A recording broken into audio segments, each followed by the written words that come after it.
Olá, meu nome é Lucas, eu sou graduando de Engenharia de Software na PUC e hoje eu vim falar um pouco para você sobre o processo de depuração por backtracking. Primeiro, eu gostaria de introduzir um pouco o conceito. O backtracking é uma técnica muito poderosa que a gente tem hoje na computação, que basicamente ela se trata de um processo sistemático de regressão dentro de um código ou um algoritmo para você poder não só construir ferramentas mais eficientes, como para identificar erros. Nesse vídeo de hoje, especialmente, eu vou abordar as vantagens do processo de backtracking para o debug, né, para o processo de você encontrar erros e de você buscar soluções para softwares, e eu vou falar um pouquinho das vantagens, desvantagens e demonstrar esse processo para vocês. Então, primeiro, eu vou falar um pouco sobre a implementação da depuração por backtracking. A implementação da depuração por backtracking, ela precisa primeiro que você identifique o ponto em que o erro tá ocorrendo dentro do seu software, dentro do seu produto, e a partir daquele lugar a gente vai executar um processo de rastreamento, né, um processo de backtracking, um rastreamento de pilha, usando ferramentas de depuração para isolar esse problema, de maneira a tentar fazer um regresso da situação atual do seu sistema até encontrar onde está o problema. Então, a ideia desse processo é exatamente assim: na hora que você identificar a origem do erro, a gente meio que vai executar de forma reversa o seu algoritmo, o seu programa, de maneira a tentar ir regredindo os passos deles, voltando os passos que foram executados para encontrar onde, dentre esses passos, que se está o problema. Esse problema pode estar na lógica que você implementou, ou na instanciação de alguma variável, de algum valor que entrou no seu programa, algum loop desnecessário. E essa maneira é uma forma muito eficiente de você descobrir isso, é uma maneira muito boa para você descobrir isso de forma rapidamente, porque você não precisa executar o programa todo ou ir procurando em todos os lugares. Aqui a gente tem um exemplo de código que eu vou executar o processo de backtracking para vocês verem como que funciona esse processo de depuração, como que funciona essa técnica de depuração. Então, o código que eu vou usar de exemplo é um código simples de cálculo de fatorial, em que a gente tem uma função fatorial que recebe um valor e ela, ela resolve, né? Ela te retorna o valor fatorial, e basicamente a ideia seria que existem algumas situações que a gente pode perceber algum erro de execução, algum problema de execução que pode ser identificado através de backtracking. Eu vou demonstrar isso para vocês aqui agora. É, Aqui a gente tem o exemplo dessa mesma função de fatorial. Nós sabemos que aqui no caso eu estou passando essa função de fatorial, chamando ela e pedindo para ela me retornar qual seria o fatorial de 5, e quando a gente vem aqui para executar a função, a gente pode perceber que ela não retorna o valor de 120, que é o fatorial de 5, e na verdade ela me retorna aqui um stack dos erros que ocorreu. E essa função, né, do traceback, eu estou usando ela aqui no Python para poder demonstrar para vocês esse processo de regressão, mas vocês podem usar ferramentas específicas para isso, vocês podem usar qualquer que seja a ferramenta que a sua IDE ou algum programa que você queira para poder realizar esse processo. Mas para a gente iniciar aqui o processo de depuração por backtracking, a gente pode perceber aqui, né, os passos que foram feitos. A gente percebeu que o erro ele ocorreu exatamente aqui na linha 5, quando ele está tentando fazer a comparação do valor que eu tenho atual seria igual a zero, para saber se a gente chegou na solução local, né? E ele me deu um erro de recursão, falando que o número máximo de recursões foi executado.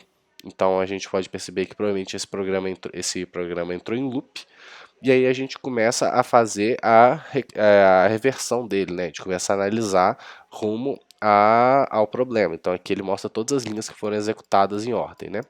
Então a gente parte aqui da linha 5. Na linha 5 ele está fazendo uma comparação de n com o valor de zero, para testar se isso é verdadeiro, e caso for verdadeiro ele vai entrar. Eu não consigo perceber qualquer tipo de problema aqui. Aí a gente volta aqui uma linha, né? Então antes dele cair nessa comparação de zero aqui, ele veio nessa função aqui fatorial. E aqui a gente já pode perceber que tem uma mensagem de erro aqui que está falando exatamente que essa linha aqui, essa o return dele aqui, que ele está chamando recursivamente a própria função de fatorial, foi repetida 995 vezes E se a gente pensar logicamente para o fatorial de 5 de forma recursiva, não seria possível que fossem feitos tantas recursões assim, né, tantas repetições dentro desse enlace aqui. Então a gente pode perceber que provavelmente existe um problema nessa linha, né, na linha 8, mais especificamente do nosso programa, existe um problema. E se a gente pegar para analisar, a gente pode perceber que nessa linha 8 está sendo passado recursivamente a própria função fatorial, mas está sendo passado o valor de n mais 1. E pelo algoritmo padrão recursivo, né, de fatorial, que já se conhece, que pode ser deduzido, até pela lógica do fatorial, que em teoria você sempre vai multiplicar o valor por o seu anterior. Então, se for 5, você vai multiplicar 5 por 4, por 3, por 2, por 1. Então, você sempre vai fazendo isso de forma decrescente. A gente pode perceber que o erro da nossa aplicação está exatamente no parâmetro que é passado recursivamente para o nosso algoritmo, que em vez de passar n-1, está sendo passado n mais 1. Então, dessa maneira, analisando meio que de trás para frente, né, que é o objetivo, então fazendo o backtracking, a reversão do nosso código, a gente conseguiu descobrir que o problema está na linha 8 e não, por exemplo, na linha 5, que foi onde estourou o erro. Então a gente pôde identificar que na linha 8 existe um problema porque a lógica do algoritmo foi trocada. Então se a gente vier e fizer a substituição do valor aqui, né, fazer a correção do nosso sistema e rodar novamente a nossa aplicação, a gente pode perceber que não ocorreu mais nenhum erro. E como forma de demonstrar que agora temos um resultado correto, eu vou imprimir o resultado, né, dessa operação nossa.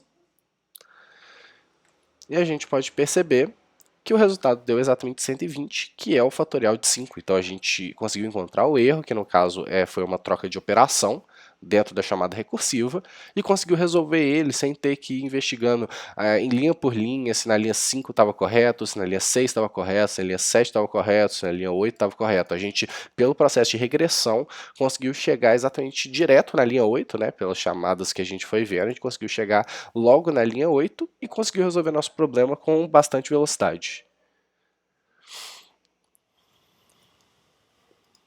E dessa maneira, a gente, após executar esse processo, né, eu vim falar aqui para vocês um pouco das dicas sobre o processo de depuração por backtrack, né, para poder tirar o máximo desse processo, a gente tem que identificar de forma muito clara onde está onde está ocorrendo o erro e fazer esse processo de forma muito minuciosa e muito sistemática, porque é possível se perder, é bem difícil, assim, é bem fácil você se perder em meio aos trechos de execução, principalmente de algoritmos um pouco mais complexos, que tem chamadas recursivas, que tem muitos loops ou tem muitos fluxos diferentes.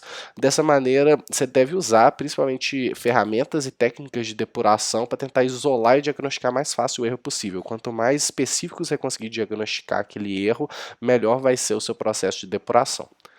E, portanto, eu vou falar também sobre alguns erros comuns e você pode evitar utilizar essa técnica. Então, é uma técnica muito poderosa, como eu demonstrei para você. Se você pensar isso em termos de algoritmos mais complexos, é uma forma muito rápida de você fazer esse debug, fazer essa depuração.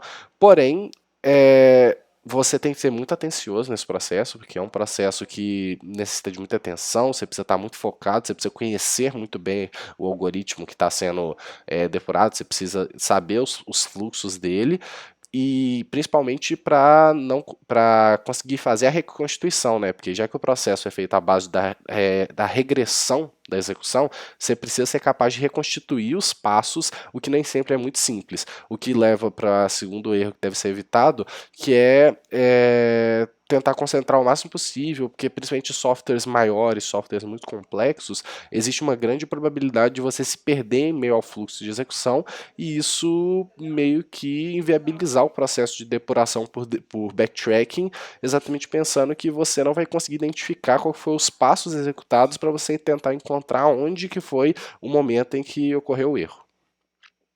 E é isso, gente. É um vídeo rapidinho falando um pouco sobre como funciona esse processo de depuração por backtracking. Eu espero que vocês tenham entendido e muito obrigado pela atenção.